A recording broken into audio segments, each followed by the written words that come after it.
My daughter's fiancé sat across from me at our Thanksgiving table and slid a spreadsheet across the turkey platter. He wanted me to wire $180,000 to an account I'd never seen before. By dessert, my daughter caught my eye and mouthed two words, "Dad, please." I set down my fork, smiled at him, and said, "Let's talk about where this money actually goes." He had no idea who he was talking to. My name is Walter Hutchins. I'm 64 years old, and I spent 31 years as a forensic accountant for the IRS Criminal Investigation Division out of Phoenix, Arizona. I've traced money through share companies in 3 countries. I've testified in federal court more times than I can count. I know what a fraudulent transaction looks like, the way a carpenter knows a warped board, not because I studied it that morning, but because I've run my hands over thousands of them. I retired 2 years ago. My wife, Patricia, passed from ovarian cancer 14 months before that, and retirement without her was quieter than I'd expected. I filled the hours restoring old furniture in my garage and helping my daughter Megan whenever she needed it. Megan is 31.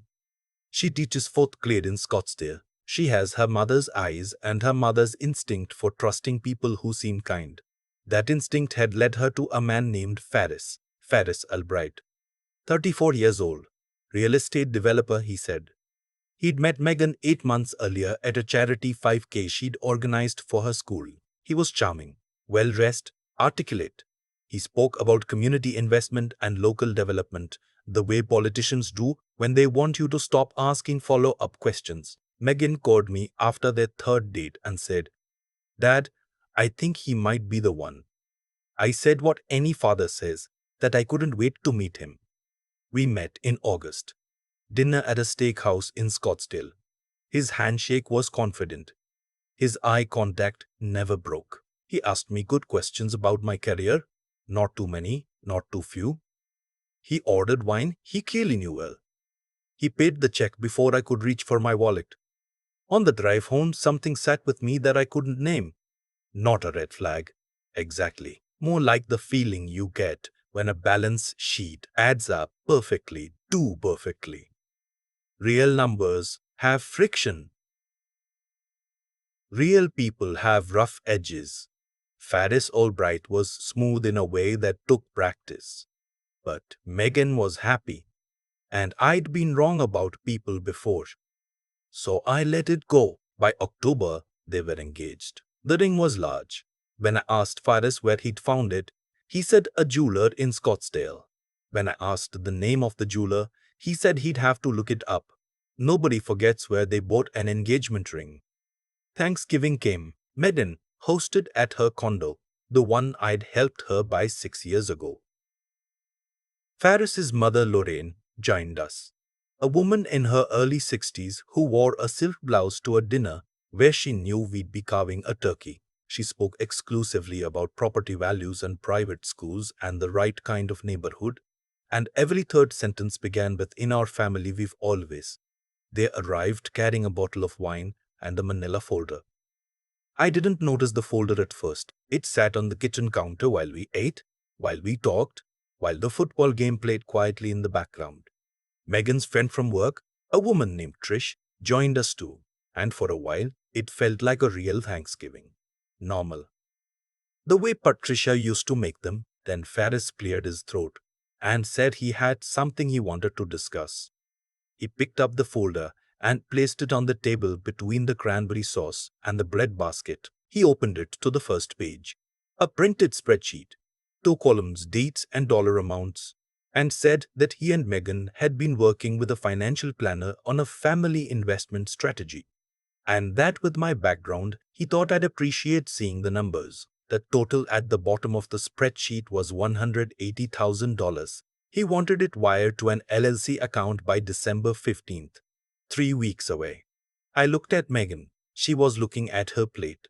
The LLC, Ferris explained, was a real estate holding company he'd formed with 2 business partners. They had a development opportunity in the Camelback Corridor, high-demand area, strong rental market, projected 22% annual return. The money would be used as the earnest deposit on the land.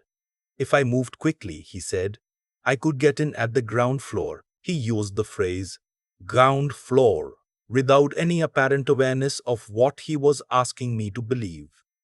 I kept my voice even. I asked him to walk me through the business partners. He named two men, a guy named Trent, a guy named Marcus. I asked for last names. He gave them. I asked what entity held the land contract. He said the LLC handled all of that. I asked if I could see the LLC operating agreement. He said the attorney was still finalizing it. There is no finalizing at the end of November for a December 15th closing. Any real estate attorney will tell you that. I asked Lorraine if she was participating in the investment. She said she'd already committed a portion. I asked what portion. She said that was private. I said I understood completely. Then I asked Faris for the LLC's EIN number. He looked at me for just a moment too long. I'd have to get that from our accountant, he said. Of course, I said. I picked up my fork. Let's finish dinner. Under the table, Megan's hand found my knee. She pressed once, hard. I covered her hand with mine. I didn't look at her. I looked at Faris and kept the smile on my face, the way I used to do in depositions when the witness said exactly what I needed them to say. After dinner, after Lorraine had cleared the dishes and Faris stepped outside to take a phone call, Megan came to stand beside me at the kitchen sink. I didn't know he was going to do this tonight, she said quietly. I know. He's been talking about this investment for weeks. I thought. She stopped. I told him you'd want to see the numbers. I turned off the faucet and looked at her. How much has he asked you for? She looked at the window. 8,000. In October, for a contractor deposit on a property he was flipping in Tempe. She paused. And 6,000 last month. His business account had a hold on it and he needed to cover a vendor. $14,000 in 2 months from a 4th grade teacher, Megan. I kept my voice steady. Has he ever shown you a finished project? A property he's actually sold? She opened her mouth, closed it. That was my answer. I hugged her before I left that night and said I'd look into the investment opportunity and get back to Faris by the end of the week. He shook my hand at the door and thanked me for being open-minded. Lorraine kissed Megan on the cheek and said she was so happy to be gaining a daughter. In my truck, driving home through the November dark, I made 3 decisions. First, I was not wiring $180,000 anywhere. Second, I needed to know exactly who Faris Albright was before this went any further. Third, I was going to be very, very careful not to tip my hand. I still had colleagues in Phoenix. Good ones. I called a woman named Helen Park the next morning. She'd worked financial crimes with me for 19 years and now consulted privately. I told her what had happened over turkey and stuffing. She was quiet for a moment and then said, LLC with no EIN on request, 2 unnamed partners, December 15th deadline. That's a pressure timeline, Walter. Classic. She agreed to pull what she could on Faris Albright and the LLC name he'd given me, Sonoran Capital Holdings. While Helen worked, I started my own search. Faris had a LinkedIn profile that listed his current position as managing partner at Albright Development Group, based in Scottsdale. The company had a website. The website had a portfolio page with 6 properties listed. I ran the addresses. 3 were listed with different ownership entities. 2 had sold 4 years ago under different developer names. 1 didn't exist. The address placed it in the middle of a city park in Chandler. I also found that Albright Development Group had been registered with the Arizona Corporation Commission 18 months ago, which was 3 months before Faris met Megan. New companies are inherently suspicious. New companies with fake portfolio properties and a December 15th wire deadline are a different matter. Helen called me on day 4 with the preliminary findings. Sonoran Capital Holdings had been registered in Delaware, specifically chosen by people who want minimal disclosure requirements. The registered agent was a law firm in Wilmington that served as registered agent for roughly 4,000 other LLCs. There were 2 member managers listed. One was Faris Albright. The other was a woman named Lorraine Albright, his mother. His mother was his business partner. I sat with that for a moment. Then I called a friend I hadn't spoken to in 2 years, a man named Jim Farley, who'd been a special agent with the FBI's Financial Crimes Unit in Phoenix before he retired. I didn't tell him I was building a case. I told him I had a situation involving my daughter and asked whether he knew anything about a Ferris Albright. Jim was quiet for a beat. Then he said, "How connected is your daughter to this person?" "Engaged," I told him. He said, "Get me everything you have. Tonight." He called back the following morning. Ferris Albright had 2 civil judgments against him in Maricopa County, both from 2021, both from investors in a real estate LLC that had never produced a single property. The combined judgment was $94,000. Neither had been fully collected. The LLC had dissolved 6 months after the judgments were filed. A new one appeared 8 months later. Sonoran Capital Holdings. He'd done this before. Reset, rebrand, new target. Megan wasn't the first woman whose father he'd approached at a dinner table with a spreadsheet and a deadline. I needed more. I needed it documented and airtight. I hired Helen formally. Her rate was $3,800 for a full financial background report, and I wrote the check without hesitation. I also called an attorney in Phoenix named Diane Wald, who specialized in civil fraud. I'd worked alongside her on a case years ago. I told her the situation. She listened without interrupting. Then she said, "You have more than enough to walk away cleanly. The question is whether you want to walk away or whether you want to end this." I said I wanted to make sure this never happened to anyone else's daughter. She said, "Then let's build something that sticks." Meanwhile, Faris was patient. He texted me twice that week, friendly, no pressure, just following up and happy to answer any questions. He was good at the patient approach. That told me he'd had practice. On day 8, Helen delivered the full report. It was 41 pages. Ferris Albright and Lorraine Albright had been operating variations of the same scheme since at least 2018. The pattern was consistent. Ferris would meet a woman in her late 20s or early 30s through a public event, develop the relationship quickly, propose within 6 to 10 months, then approach the woman's family, specifically a male relative with money, with an investment opportunity. The investment always had a tight deadline, an LLC that couldn't produce documentation, and a request for a wire transfer to an account Lorraine controlled.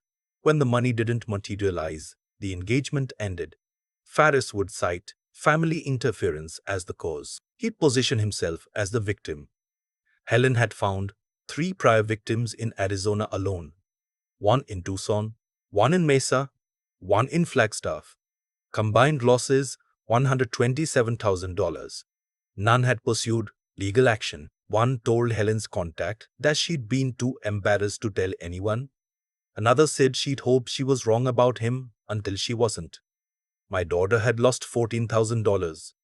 The ask for $180,000 was the escalation, the biggest swing they'd taken yet. I spent an evening at my desk going through everything. The LLC filings, the civil judgments, the victim accounts, the fake portfolio properties. Diane reviewed the package. She said we had a strong case for civil fraud and potentially enough for a criminal referral on wire fraud if he'd sent any of the investment materials via email. He had. He sent Megan a PDF of the Sonoran Capital Holdings investor summary 3 weeks before Thanksgiving. Interstate wire communications. That was federal. I made 2 calls to the prior victims. The woman in Tucson answered on the second ring. When I explained who I was and why I was calling, she was quiet for a long moment. Then she said, "I've been waiting for someone to call me about that man for 2 years." She agreed to provide a written statement. The woman in Mesa took more convincing, but once I told her that a third victim, my daughter, was actively engaged to Ferris, she said, "Tell me what you need." Diane filed a civil complaint the following Monday. What I hadn't anticipated was how quickly Ferris would find out. He called Megan the afternoon the complaint was served. She told me his voice was completely different, flat, clipped, nothing like the man she'd been dating. He said her father was making serious accusations and that if I didn't withdraw the complaint within 48 hours, he'd countersue for defamation. He said I was trying to destroy their relationship because I'd never thought he was good enough for her. Megan called me right after. She was crying, but not the way I'd feared. Not defending him, she said, "Dad, he didn't ask how I was. He didn't ask if I was okay. He just started telling me what you needed to do." That was the moment she knew. I told her to stop responding to his messages. She did. Lorraine called me directly the next day. She was composed, controlled, the silk blouse version of her son. She said she understood I had concerns and that families sometimes struggle with change, but that what I was doing was going to cause irreparable damage to her son's reputation, and she wanted to give me the opportunity to reconsider before things escalated. I listened to all of it. Then I said, "Lorraine, I have Helen Park's full report on Sonoran Capital Holdings, 3 victim statements, and the civil judgment records from 2021. I've also referred the investor summary email Faris sent my daughter to the FBI's Financial Crimes Unit in Phoenix." The line went quiet. "I've also spoken with the women in Tucson and Mesa," I said. "They're prepared to testify." Another silence. Then, "You're making a mistake." "I've made mistakes before," I said. "This isn't one of them." She hung up. Diane filed a motion for a temporary restraining order to prevent Faris from contacting Megan for purposes of coercion. The judge granted it the same afternoon. That evening, Faris texted Megan 17 times. The screenshots went to Diane by 9 p.m. The civil hearing was set for January. 4 days before the hearing, I received a call from an agent named Kevin Reyes at the FBI's Phoenix field office. He'd received my referral and had been independently looking at Sonoran Capital Holdings in connection with a broader real estate fraud investigation in Arizona. He asked if I would come in and share what I had. I spent 3 hours in his office. I brought everything: Helen's report, the LLC filings, the victim statements, the email chain, the civil judgments. Reyes looked through it the way I used to look through evidence packages, methodically, without expression. At the end, he said, "Mr. Hutchins, this is one of the cleaner cases I've received in a while." I told him I'd had some experience with document organization. He smiled for the first time. "We're going to want to move on this before your civil hearing. Would you be willing to coordinate?" I said I'd been hoping he'd ask that. The civil hearing happened on schedule. Megan sat beside me. She'd returned Faris's ring by certified mail the week before. She hadn't cried when she dropped it at the post office. She told me she'd felt, in her words, like I could finally breathe. Faris arrived with an attorney, a real one, not a bus bench advertiser, which told me Lorraine had resources. He looked composed. He looked like a man who'd been in rooms like this before and knew how to project innocence. The hearing lasted 90 minutes. Diane presented the documentation: the fake portfolio properties, the dissolved LLC, the civil judgments, the pattern across 3 prior victims, the investor summary email with the December 15th deadline, the 17 texts sent in violation of the restraining order. Faris's attorney argued that the civil judgments were unrelated, that the LLC was a legitimate business in early stages, that the investment opportunity was genuine, and that my complaint was a case of a controlling father interfering in his adult daughter's relationship. The judge, a woman named Judge Cynthia Park, let him finish. Then she looked at the exhibit binder for a long moment. "Counsel," she said, "one of these portfolio properties is a park, a public park, with a playground." Faris's attorney had no answer for that. The judge ruled in our favor. Faris was ordered to repay Megan's $14,000 plus attorney's fees, a total of $20,600. She also referred the matter to the Maricopa County District Attorney's Office for review of potential criminal fraud charges. I didn't look at Faris when the ruling was read. I looked at Megan. She was staring straight ahead, her hands folded in her lap, composed in the way her mother used to be composed, not because she felt nothing, but because she felt everything, and had decided not to give anyone the satisfaction of seeing it. Outside the courtroom, she leaned her head against my shoulder for a moment. "Is it over?" she asked. "The civil part is," I said. The rest is up to the DA and the FBI. It moved faster than I expected. Agent Clears called me 3 weeks later. Federal charges had been filed against Faris Albright and Lorraine Albright. Wire fraud and conspiracy to commit wire fraud, based on the investor's summary email and the documented pattern of victims across multiple states. The 2 prior victims in Tucson and Mesa had agreed to cooperate. A 4th victim had come forward in Nevada when the case was publicized. A woman in Las Vegas whose father had wired $65,000 to a different Albright LLC in 2022. That brought the total documented losses to over $200,000. Combined maximum sentence, 20 years federal. The arraignment was on a Tuesday in February. Megan didn't come. I went alone. I sat in the gallery of the federal courthouse and watched Faris and Rain walk in wearing civilian clothes, having been released on bond. Faris looked different without the context of a restaurant or a holiday dinner. Smaller somehow. The charm didn't carry in fluorescent light, the way it did by candlelight. Both entered not guilty pleas. Their defense attorney requested a trial date. The AUSA, a sharp young prosecutor named Mitchell, presented the evidence summary to the court with the practiced efficiency of someone who'd done this many times and didn't need to embellish. The pattern was the evidence. The numbers were the argument. Trial was set for 4 months out. It didn't go to trial. 6 weeks before the scheduled date, Faris accepted a plea agreement. He pled guilty to 1 count of wire fraud and 1 count of conspiracy. Lorraine pled guilty to conspiracy. As part of the agreement, both were required to pay restitution to all 4 victims, the full $6,000, jointly. Faris received a sentence of 7 years in federal prison. Lorraine received 4 years, reduced from the maximum because of her cooperation with investigators in identifying a 5th potential victim they'd been approaching in Colorado. The sentencing hearing was a Thursday morning. I attended. The 4 victims were represented by statements read into the record, 3 written, 1 delivered in person by the woman from Tucson, who flew in on her own. She was in her early 40s, a nurse. She stood at the podium and read from 2 pages she'd clearly written and rewritten many times. She said she hadn't told her parents what happened because she was ashamed. She said she'd spent a year wondering what she'd missed, what she should have seen. She said she was glad it was over, but she wanted the court to understand that the damage wasn't just financial. I watched Faris while she spoke. He looked at the table. After the hearing, she found me in the hallway. She extended her hand. "Mr. Hutchins," she said, "thank you for not letting it go." I shook her hand and told her she was the one who'd had the courage to come forward. She said, "I needed someone to make me feel like it was worth it." Megan was waiting in the parking lot.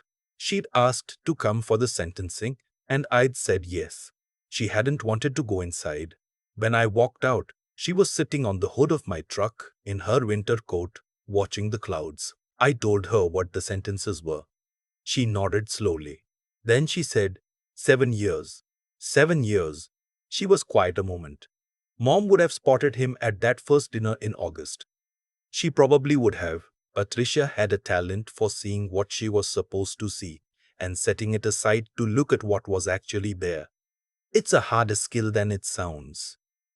"You spotted him," I said. "You noticed something was wrong. That's why you passed him that note." She looked at me. "I didn't pass you a note, Dad. I whispered to you in the kitchen." "Same thing," I said. She laughed.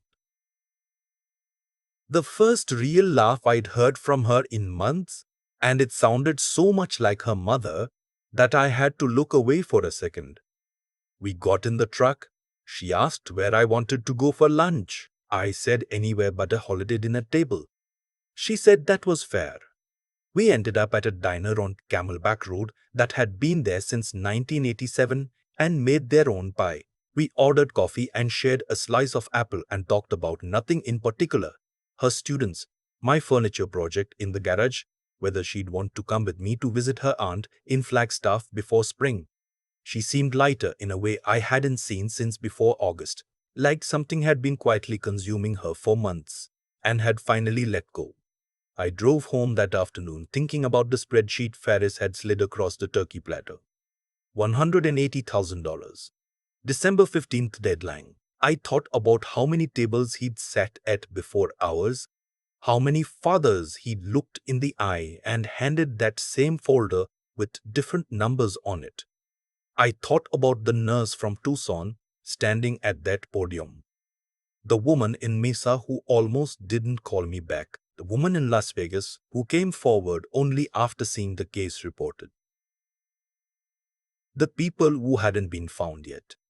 There's a thing about fraud that most people don't understand. The money is almost never the worst part. The worst part is the way it makes you question your own judgment. The second guessing, the replaying of every conversation, the wondering what you should have seen. I watched that happen to Megan over 4 months. I watched her move from trust to doubt to clarity with a pain that was steady and quiet and nothing like the dramatic betrayals you see on television. She came out of it. Most people do eventually. But they shouldn't have to. Before I retired, I supervised a training module for new IRS investigators on financial predator patterns. The single most common characteristic of targets, I used to tell them, is not greed. It's loneliness or love or the entirely reasonable desire to believe that someone is who they say they are. That's not stupidity. That's being human. Faris counted on people being human. He counted wrong this time. The restitution check, Megan's portion, $14,000 plus the awarded fees, arrived by court order in April. She donated $5,000 of it to her school's classroom supply fund and put the rest toward her emergency savings.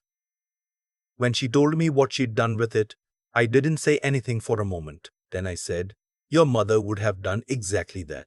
She said, "I know." That fall, she started seeing someone new. A guy named Tom who taught high school history 2 districts over and drove a truck older than mine.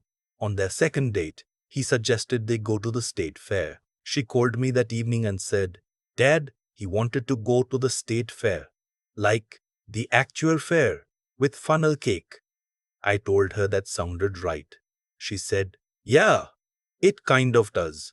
I still work on furniture in my garage, old pieces mostly, chairs with cracked joints, dressers with warped doors, things people have given up on. There's a satisfaction to taking something damaged and making it functional again. It requires patience and precision, which are the same 2 things that built every case I ever prosecuted. If you asked me what I'd tell a father sitting across from a spreadsheet at a holiday table, I'd say this: trust the thing in your gut that doesn't have a name yet. Ask for the documentation. Ask again. The people who have nothing to hide don't get quiet when you ask for an EIN number. And if the folder comes out before dessert is served, put down your fork. You're going to need both hands. I've thought a lot about what made Faris good at what he did. Not good in any way I'd admire, but effective. In the way that a certain kind of person becomes effective when they spend years studying how to use other people's decency against them. He didn't target greedy people. He targeted people who wanted to believe in something. Megan wanted to believe she'd found someone real.